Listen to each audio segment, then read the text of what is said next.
Hello friends, Heidi here from Rain Country. God is good all the time, and I'm here for another garden update, and today's update is going to be focused only on the greenhouse. Even though just last week I did one on the tomatoes, it was supposed to be just about the tomatoes, but I didn't talk about everything going on in the greenhouse. And you can also see an update on the tomatoes anyway, because they've grown quite a bit since I did that last video showing how I tie up my tomatoes. And I also want to show you some other things going on in here and explain to you how I use my greenhouse throughout the year for various things. So let's get started on this little tour. All right, so I'll start by showing you right out there. That's the entryway in. There's my main garden out there. There's my laundry hanging out on the clothesline. So let me talk a little bit about how Patrick built this. These two big windows right here were actually made from sliding glass doors, as were the ones on the opposite side over there. Now those don't get a whole lot of light. You can see a whole lot of stuff there, but that's the north side. We don't get a lot of light coming in there anyway. But anyway, that's where those came from. The door was recycled. I don't remember where he got it. It was a long time ago, but someone who was get rid of it, so he got that. And then that big window there used to be our living room window, the front window. Then, and that was probably about 24 years ago, and we had that taken out and put in double pane windows. It still has the same amount of windows, but they're all a little bit smaller. So anyway, the perfect place to put it was out here for our greenhouse. And this isn't the most ideal location on the property for the greenhouse as far as sunlight. However, it was the most ideal as far as using up our space the way we want to. So he put on, years ago we had a fiberglass roof, and then several years back, you know, it got so dark over time that he replaced it with polycarbonate. And then this wall over here is actually the wall that's a part of his shop, his 1,200 square foot shop. So right there, that window there goes into his dry room. So that's where he does all his finishing work for cabinets and things like that. And then you can see right outside here this is the section between the greenhouse and the deck. So my deck garden's right over there, and then there's our house. There's the back door with the dog door. See that skinny piece of wood right there?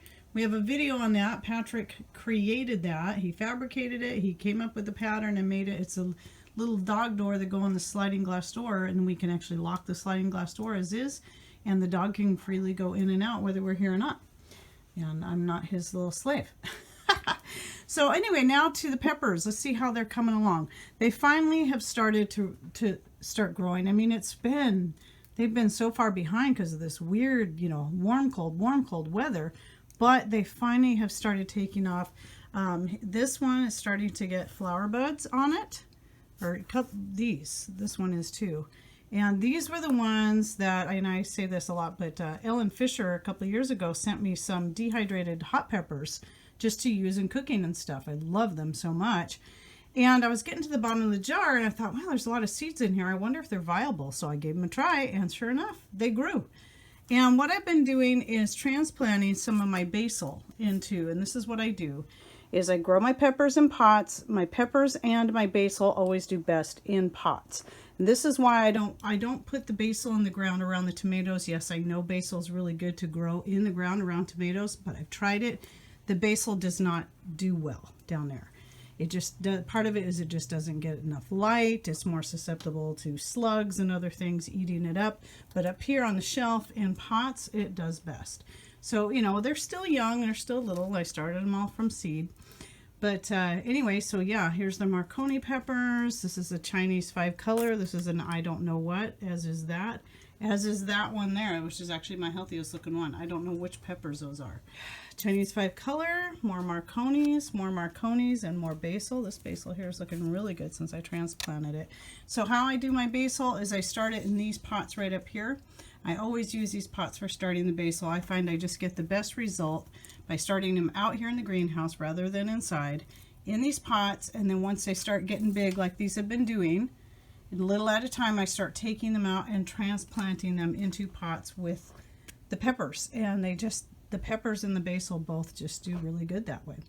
And then this is the grapefruit that was just from a grapefruit we bought at the store, and it had little sprouts. A couple of the seeds in there had sprouts coming off of it, so we planted them. We have 2 little grapefruit trees. One's in the house. Now this here is ashwagandha. I'm trying one more time this year. This is going to be probably, well, it might not be last year, but I had some seed left. So what I'm going to do this year is I've already transplanted it, some of it outside. And since I feel like it's finally at least warm enough to keep it, it won't kill it. It's still not as warm as I would like it to be out there for this time of year. But I'm going to try keeping some of it here in the greenhouse in a pot. And maybe have a couple of pots with them in there. So these I won't keep all these in this one pot, obviously, but for now they're just staying in there. So that's how the peppers are finally growing. Now down here I want to show you, I just moved these over here, and this is what I do to start my amaranth. I find it best also to start in the greenhouse in pots. And then the calendula usually does really good direct seeding because of the cold, I haven't had a lot of mine coming up out in the gardens. So I recently put some in here to get it started, and once it gets, warmer outside, I'm going to start moving more of these out there. But then what I'm going to do with the amaranth is once I dig up my potatoes, in some of the places my potatoes are going, these will, by the time I dig up the potatoes, these will be big enough to transplant, and these will go where the potatoes once were. Well, at least some of the potatoes. I have ideas for other things in some of the other potato patches. Okay, so here are my tomatoes. These 2 rows, and this one are all the Rio Grande aromas. I planted them on this south side of the greenhouse as opposed to that side because, as you can see right off the bat, these plants tend to stay more compact. I really like the Rio Grande because they stay compact and they tend to get nice thick clusters of tomatoes. So those are ideal for small space. But of course I like to grow other types of tomatoes too.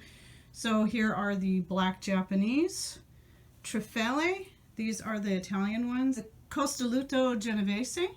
And I actually still have some beans hanging here because this is also where I dry my beans at the end of the year. I just hang them in here because by then all the tomatoes are done, and I pull those out and then hang the bean plants in here to finish drying because by then the rains have returned and then the beans will just mold if they stay out there.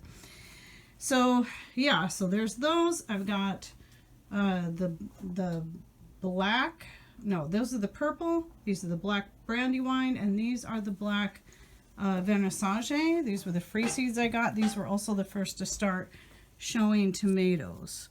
I'm seeing little tomatoes. This one's really tiny. It's probably blurry, but there's more. Like you can see a couple down there. Let's see how. I don't know how big these ones get. I'm assuming these only get maybe about the size of my palm, like the inside of my palm. Probably like the black Japanese Trufelle ones. I think they're not going to get very huge, but I heard they're really good. But these plants back here were supposed to have been moved by now, but it's just been too cold for me to move them. But they're getting tomatoes. Look. And so I'm not sure what to do because it's going to be too crowded to leave these in here. They were just set back there because they were growing out of their pots and I didn't want to put them outside. And I see I've got blossom drop, so it's because it's just too crowded in there, so I'm gonna have to get these out. But somebody on my last video about tomatoes mentioned having a fan. Well, we have one. I don't always think to show it, but as you can see how dirty it is, you can tell it's been in here for a while, because in the fall I let the chickens, or in the wintertime the chickens get to roam freely in the greenhouse. It gives them a dry, warmer spot to dust bath, and then they can till things up. But anyway, this is hooked up to our solar power. Obviously I have it off right now because I'm in here shooting a video and it's just too noisy. Anything is too noisy. If there's any noise in the background, it's too noisy. The wind picks up a little bit, it's too noisy.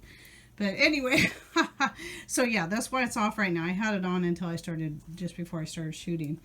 I'll explain all these hoses in a bit, but right here are some green tender.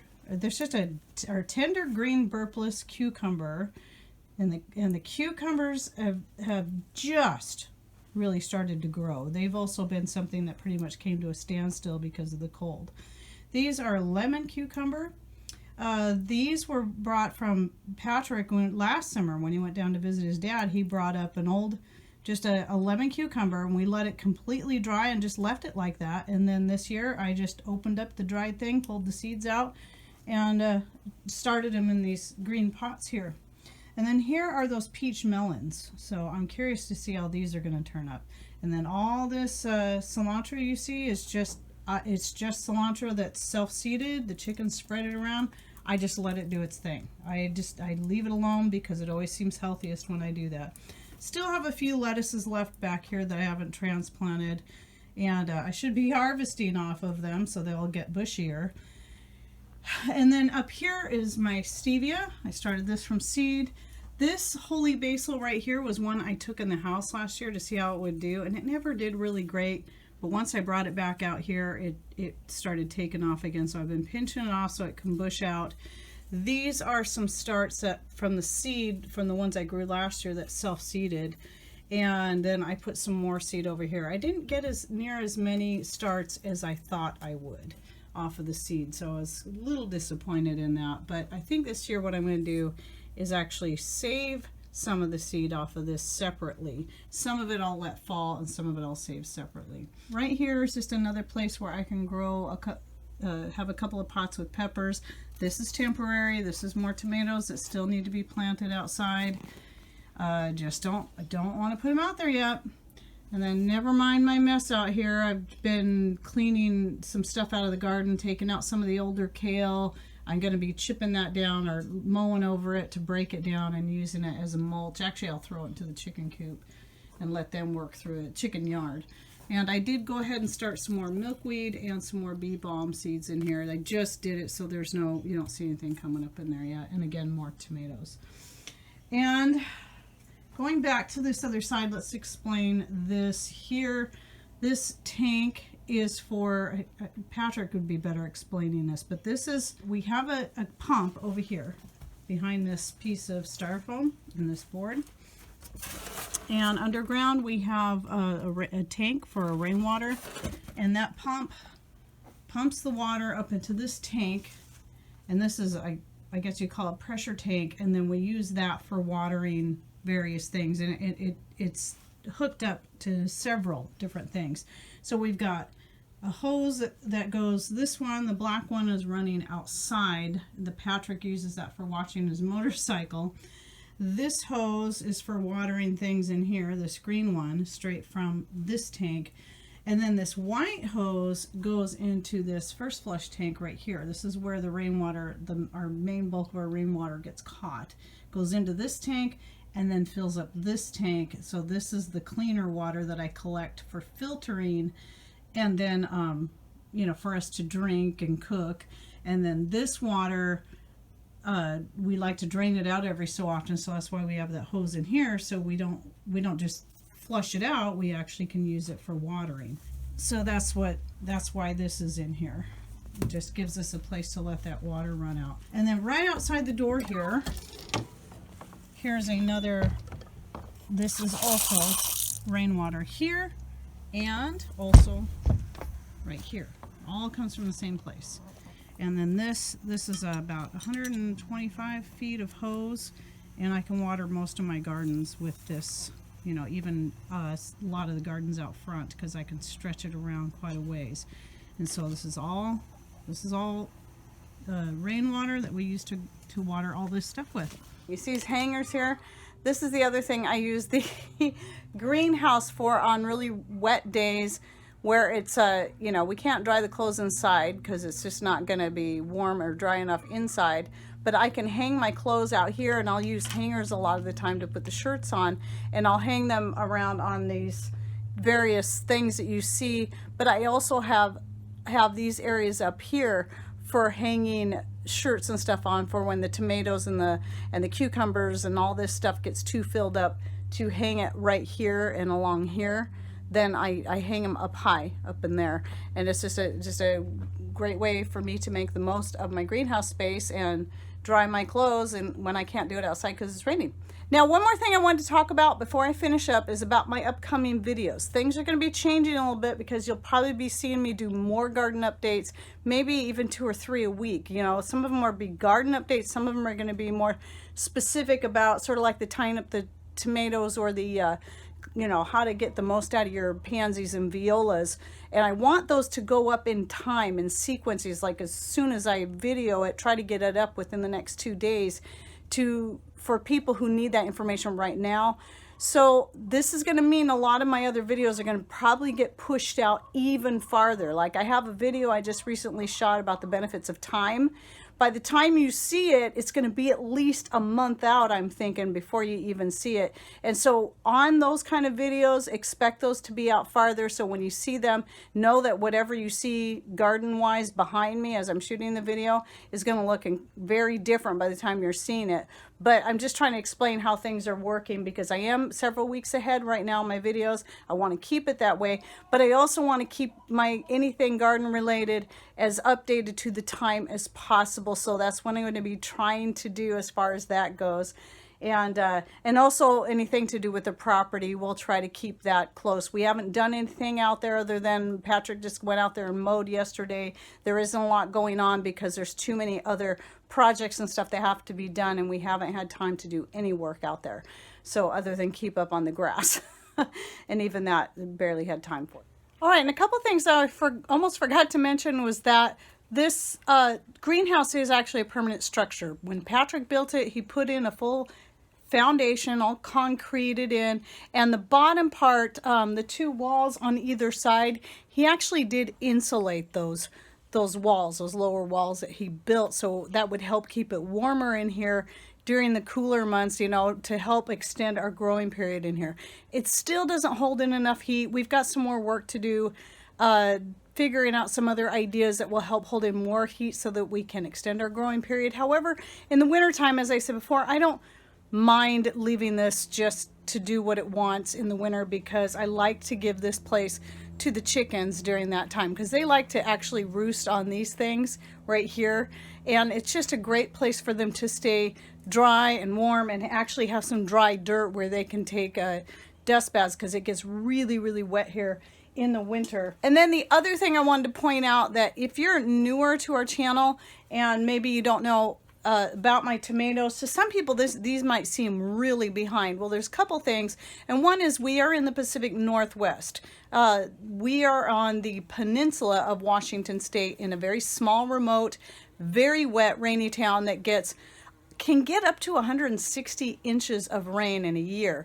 The average is 120, but that's a lot of rain. And so the best place to grow tomatoes for us is inside. Now here's the other thing, is that though I start my seeds early inside, I do not use any kind of added heat, no electricity at all. So no added heat, no added light, no heating pad, none of that kind of stuff. This year was my best year for starting them from seed because I put them in the south window, the one that big front window I showed you up here. We still have a big front window in our south facing living room, and now that we took out all the big trees, the cedar, the ash, and the Asian cedar that we had out there, that window now gets a lot of light, and that made a huge difference on my tomato starts this year. I mean, huge. And that's all I do. I just put them on a bench right in front of that window, and they just did great. So for me, this looks really good for this time of year for tomatoes that I started from seed, especially considering how cold it has been. So anyway, be watching for more garden updates, those that will be close to the actual date, and then the herbal profiles I'll be doing that will be spread out throughout the summer, and those can be as much as a month ahead, a month out from the time that I actually shoot them. So I'm hoping to do that valerian one soon, but I might wait and do rosemary or oregano or something like that next. Okay, well, I hope you enjoyed this video of my little update of the greenhouse, and next week I'll try to focus more on maybe the west side herb garden. Okay, thanks for watching. Take care and God bless.